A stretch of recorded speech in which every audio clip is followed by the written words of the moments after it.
Welcome. Today is Thursday, August 25th. I'm Jeff Hughes, Chief Investment Officer at JWH Investment Partners and the founder of Alpha Insights. And this is your Daily Five. I thought I'd start off real quick just reminding everyone that we do a free newsletter, right? We publish this investment newsletter around the first of every month. It's free to subscribe. It's delivered directly to your email address. It's affectionately called Huge Insights, the Big Picture. In this newsletter, we discuss really the key macro factors that are affecting the economy and the markets, along with our current market forecast. And so that's usually the crux of it. Now, we get a lot of emails from people saying things like, gosh, Jeff, this is great, but how do I invest? And so we've created this optional member level for those who want a little bit more, who want our best ideas. And so for $10 a month, you can become a member, and members receive an institutional publication that we actually produce every Wednesday for institutional investors. It's called Alpha Insights Idea Generator Lab, and that details our top actionable idea every week. It's really a fat pitch idea, and those who sign up as members today, we'll send you what we published yesterday. It's still very, very fresh. And we think there's a lot of opportunity there. So with that, I want to move on. We've got a lot to cover today. In fact, I'm trying to sneak an extra chart in here. So we're going to just blast through the first few. But the first thing I want to mention is about 35 years ago today, it was August 25th, 1987. And many of you who were in the markets back then might recall that the market actually topped this very day 35 years ago. We're going to make a reference to 87 later in the show, in fact, on our last chart. So stick around to see what we have to say. First of all, we want to talk about crude realities. This is a daily chart of the WTI crude going back about a year or so.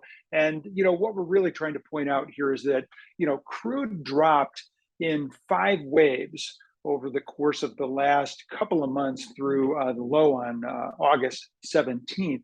That $123 to $86 a barrel decline actually traced out what we would describe as an ending diagonal triangle pattern.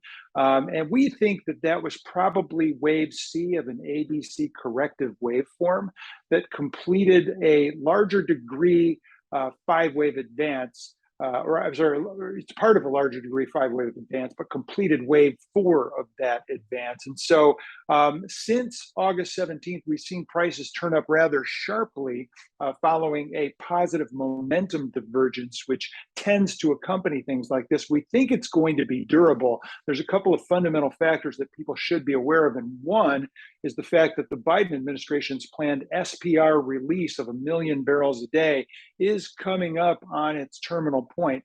It will end sometime in October, and we don't know exactly when. It was a 3-month window where they were going to release 90 million barrels. So, the average is 1 million barrels a day, but they don't actually release 1 million barrels every day.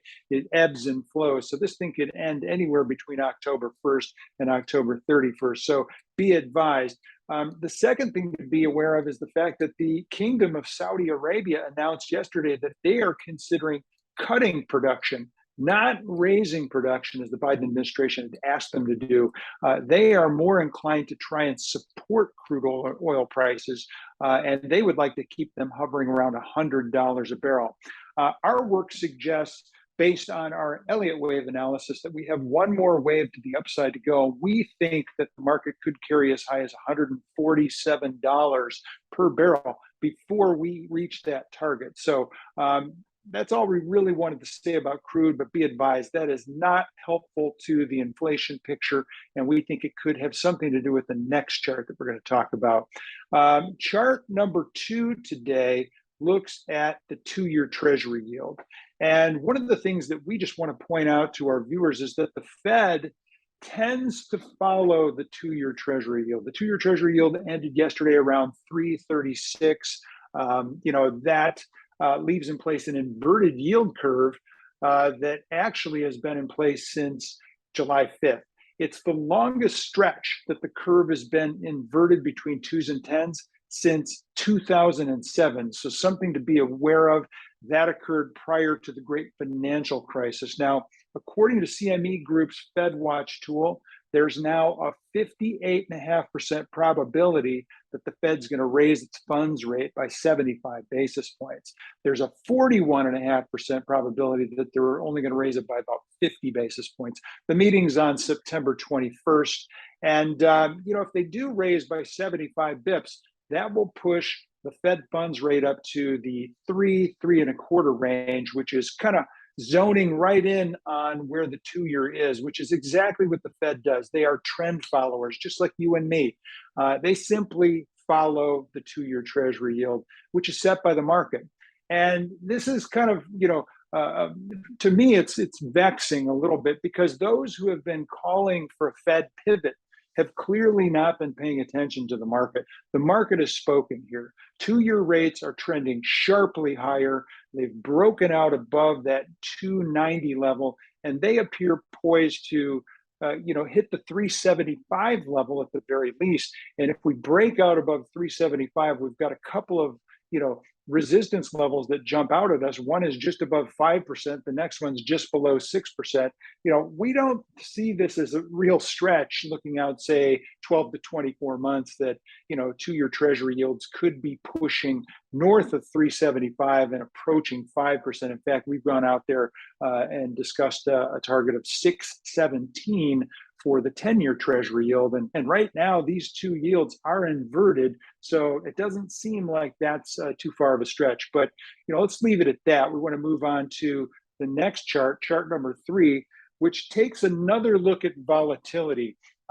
Last week, we talked a little bit about how volatility has been rising, or I guess it was actually back on August 11th that we mentioned this. And what we pointed out at that time was that, the VVIX, the volatility of volatility, had diverged positively as the VIX was making its, very rare 10th weekly low or consecutive decline, and to make its lows. And so the point is that, we saw this bottom in the VIX, but the VVIX had been diverging positively. And oftentimes, in fact, most of the time historically, that sort of a divergence, a positive divergence by the VVIX versus the VIX, has been a leading indicator of a trend reversal in the VIX itself to a much higher level. And so what we're doing here today is pointing out the fact that on Monday, we saw a very sharp upside trend reversal in the VIX. Now it's retrenched a little bit here in the last couple of days, but the chart we're showing here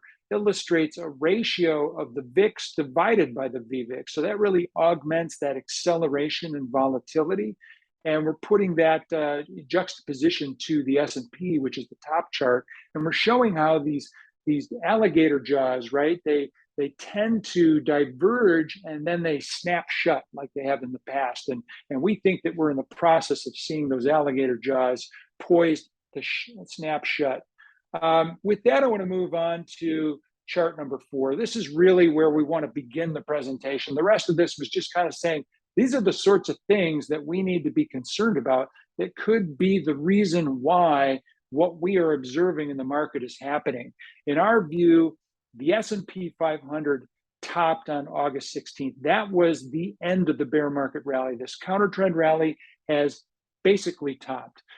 Price retraced over 50% of the entire decline off the January 4th intraday high. That's a very common countertrend retracement level. We almost got to the 618 retracement, but not quite. We got to 43.25.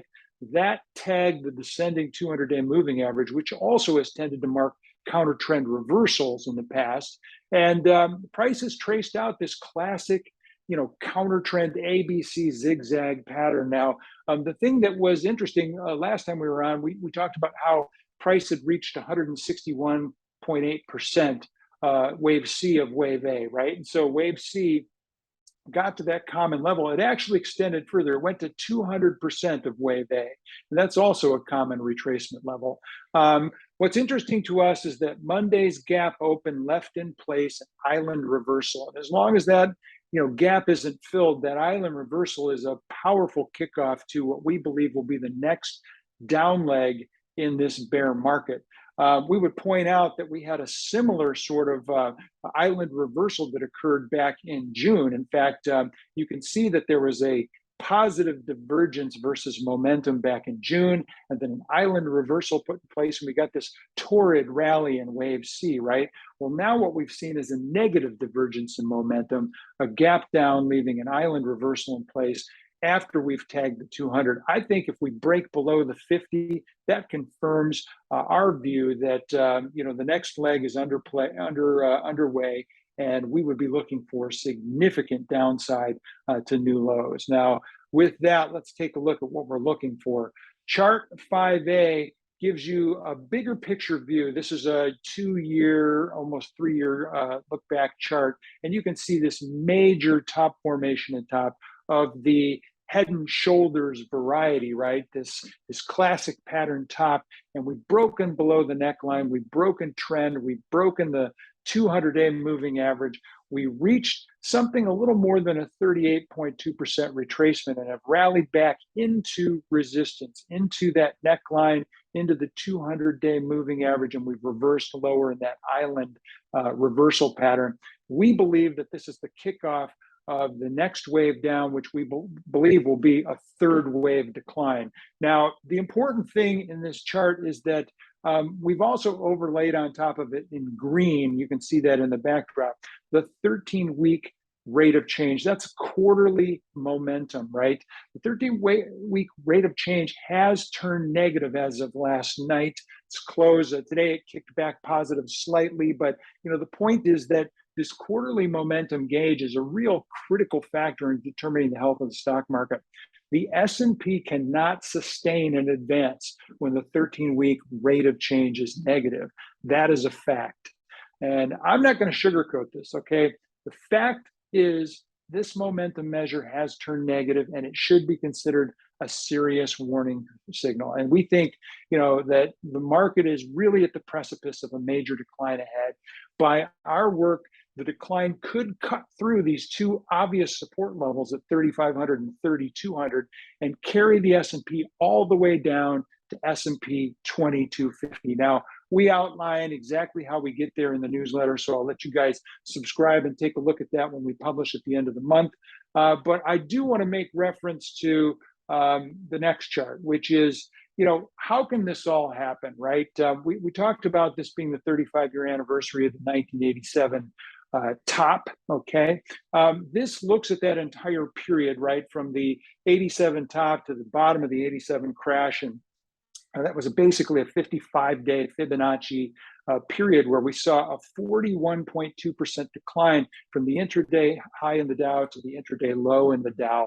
And, I just say buyer beware here, right? I'm not just calling for a crash necessarily. I think the market's going lower. I don't know if it's going to crash, but the bull case for stocks today revolves around 2 points. Number one, the bulls say investor sentiment is excessively negative, and therefore we should be bullish. And the other thing is that they say bearish futures position is excessive as well. All the hedge funds are already bearish. They've already sold short futures. Well, back in 1987, investor sentiment was also very bearish. And the reason for that was the new Fed chair, Alan Greenspan at the time, had just begun a rate tightening cycle because inflation started to kick up, and there was, a big, situation with the dollar and the German Deutschmark and the Japanese yen, and everybody knows about the Plaza Accord, and we're not going to go into that. We don't have time. But the bottom line is this: Greenspan began raising rates to kill inflation and also to justify the dollar's value. And in order to protect against declines, portfolio managers weren't stupid. They knew that a rising rate cycle would put pressure on PE. So what they did is they bought portfolio insurance. And what that really was basically hedge funds agreed to sell S&P 500 futures short against the box position of stocks that these institutions held. And that was going to be their equity hedge. So as equity prices declined, they would sell more futures to hedge against it and keep, kind of this parity position, right? Well, what happened was that bearish futures position, because portfolio insurance became so popular, that the bearish futures positioning became so lopsided that it actually caused the crash of 87.